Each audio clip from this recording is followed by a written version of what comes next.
could impart upon you the lessons I've learned about this stuff, maybe spare you some money, that's really my only goal here. I want to see if I can do a follow-on review to a video I made about a year ago about the Eberlestock EMOD pack system. I think I'm going to unlist the original review I did. A couple of opinions have changed, and I don't want to mislead anybody. I've been using their pack system for about 4 years now, and over the span of several hunts, so I might have something resembling an opinion. And the first thing I should mention is that if you decide to buy this stuff, it is a pack system. Load-bearing equipment. That's basically what I classify this stuff as, is just load-bearing equipment. It's a system. It's not you're not buying a pack. And the empty weight of this is going to be more than if you just bought a regular pack. So why do you want to buy a system? Versatility and utility, really. So let's just get the whole notion of system out of the way here. It entails that you're going to have to buy pieces and parts, this, that, or some other thing. And I'd spare you the trial and error, because I have bought some stuff that I thought I would need, and it turns out I didn't. And I've spent a lot of money in this, more than any one man should. So if I could impart upon you the lessons I've learned about this stuff, maybe spare you some money, that's really my only goal here. Now this is my pack straight off of my wife's deer hunt. I was not actively hunting. Now there's 3 items I remember in my old review that I said that were must-haves, and that was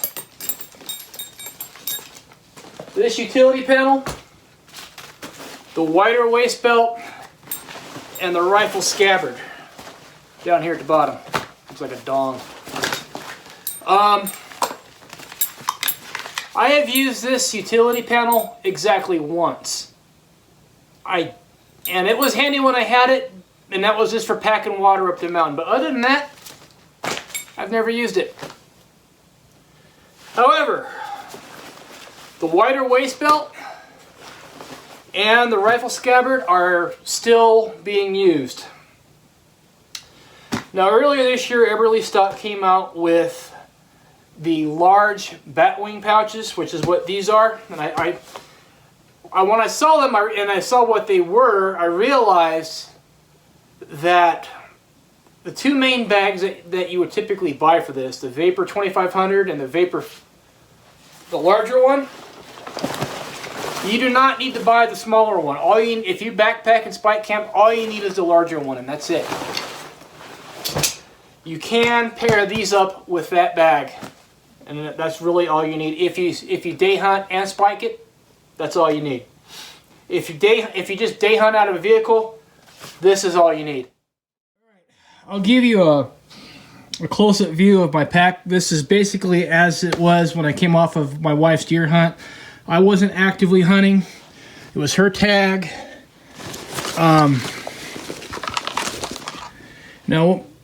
But this will give you some ideas as to what you might actually need.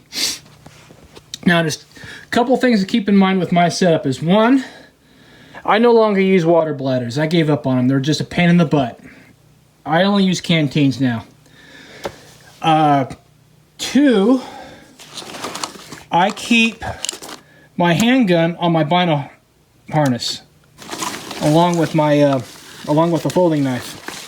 So those are always on me, and they are not on my pack, which will freeze up my pack for other things.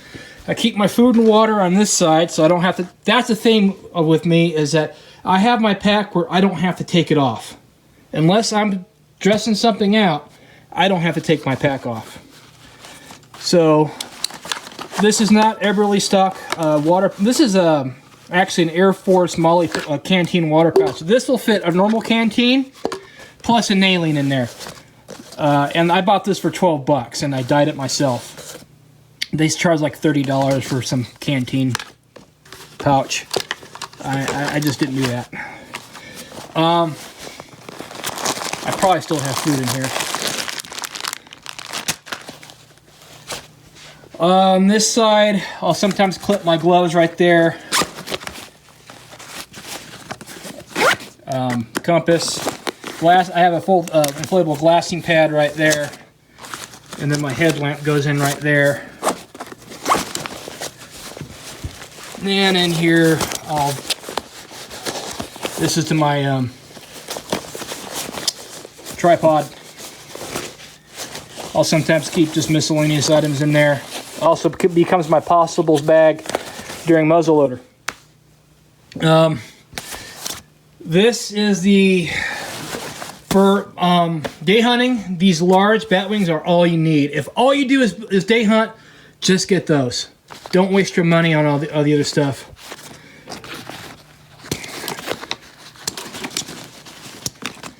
What I like is that I can run my tripod in there. I'm basically doing a bag dump, aren't I? There's 2 pockets on the outside, which I forgot I had that in there. And I got nothing in there. Sometimes I'll keep the tripod clip in there. Nothing in there. Now this brings me to the point of actually packing out an elk quarter. This, when I field punched my tag this year during rifle, all I did was unzip this thing.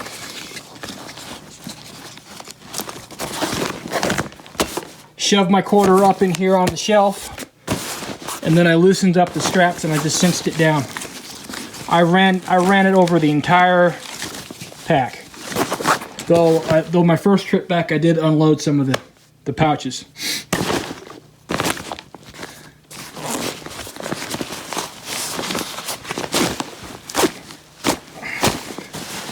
Extra layer. Here's my spotter. Now there is a zippered bag on the inside right here, a zippered pouch, and right there, and right there. I don't use water bladders anymore, but that's what they're for.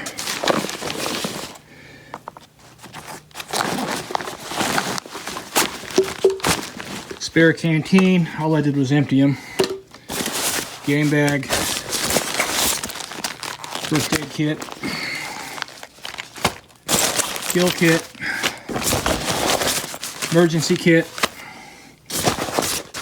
and sometimes I'll keep my wallet and keys in this pouch right here.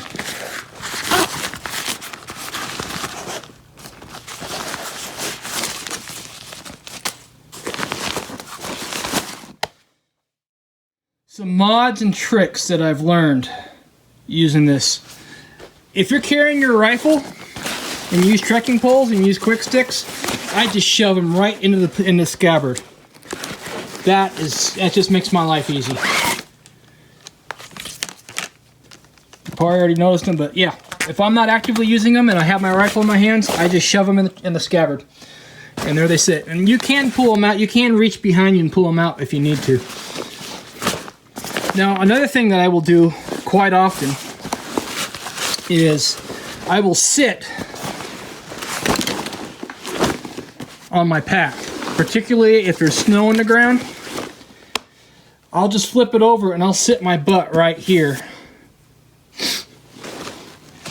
But because I do that a lot, what I've done is I put a strip of duct tape right here to reduce the wear and tear, the abrasion on the top part of this, because this is the part that will lay down on the ground when you're sitting on your pack.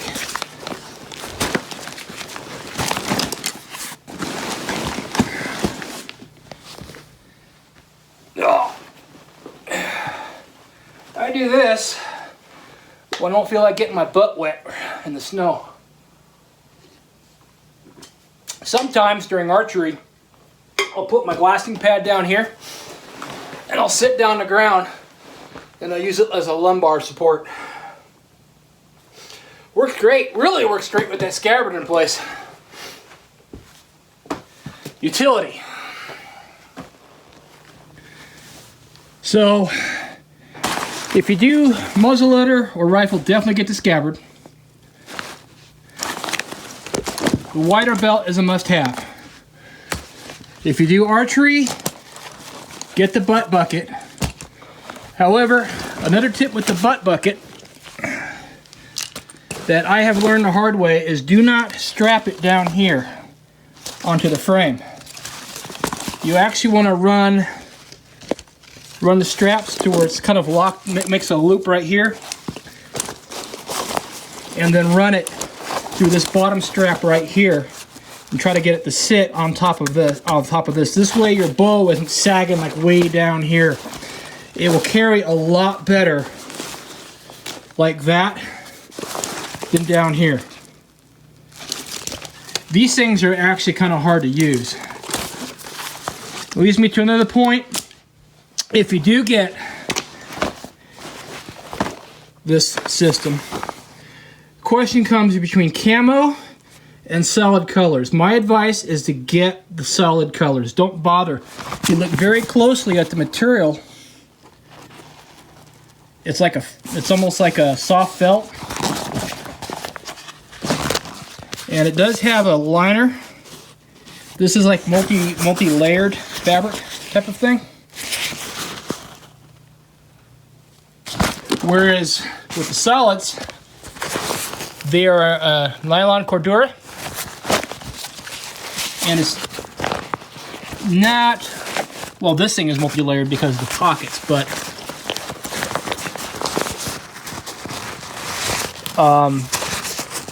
the inside of it is more like that. I think this is a little bit lighter and more durable than that. I mean, if you're all in on camo, go for it, but I don't think it makes that big of a difference as far as concealment goes when it comes to big game hunting, honestly. I went with the military green or OD green. I kind of wish I went coyote brown, but I'm so far along in this now. There's no changing up now. Another point I want to mention is that a bloody elk quarter, this washed off really nicely. In fact, I still got some blood down there on the edge.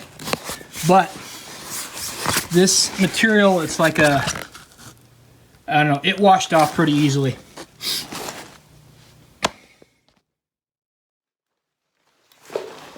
Now, here is a problem I have, is that, if I can zip all this back up. The problem I have is that the buckles on both the straps in the back here and the waist pouch slip. These buckles right here slip often. Maybe not with such a heavy, when you have a heavy load, not really, but unless you have a heavy load, because these don't really lock in place, and I've noticed it over time, these will slip out of adjustment. My biggest pet peeve is, now the way the pack is supposed to ride, and this is important if you're carrying out a quartered elk, is that you see where my waist is and the hip belt is? You want it to ride up here, not down here, up here. So the pack frame rides higher on your torso than you might think. And this puts the meat shelf somewhat in a more usable location, so it's not sagging way down there. Now the problem I have is that I am constantly tugging on this strap because it loosens over time. So I am constantly doing this. I wish this belt buckle adjustment would somehow lock in place, and it doesn't. So over time, when you're carrying something, your belt, or just hiking around the mountains on the regular, your waist belt was going to loosen up a little bit, and it will want to sag down a little bit more. That is my biggest gripe. Now, if I'm going to rate this thing, I look at equipment a little bit differently than what you're going to see from people who do gear reviews. And I've mentioned it before, but I never explained it. And I've been upgrading equipment periodically. Every year I re-examine what worked, what didn't work, what could be upgraded, what just flat out needs to go. I have so much spare equipment in my basement right here that it looks like a Cabela's or a Sportsman's Warehouse if you were down in here. I have gear everywhere hanging on hooks and on the floor. And so I've done this song and dance quite a bit.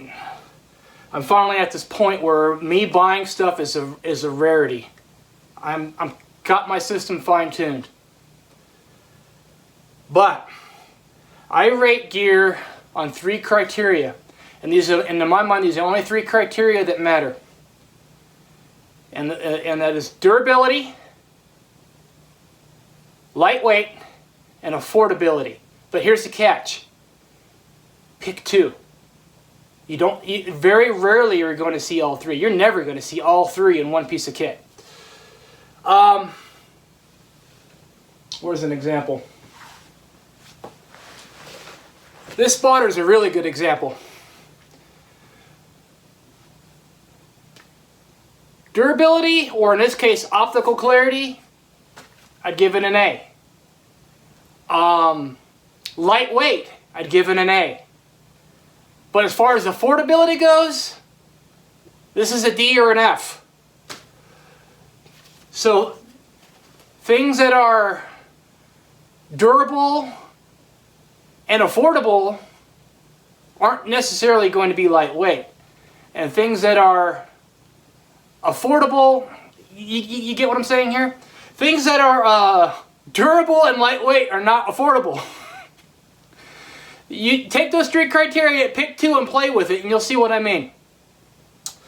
So if I'm going to rate Eberlestock's pack system, as durability goes, I'd give it an A, 5 stars.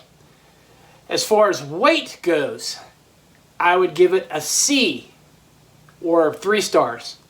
If you want a lightweight pack where its empty pack weight is lighter weight, there are better options out there. But again, this is a system. It's not an individual pack. And as far as affordability goes, I'd give Eberlestock, all things considered, if you don't know what you're doing or what you need, I'd give it a D, or 2 stars. So that's where I get this one. I'm rambling now. Hopefully this is helpful. And have a good one.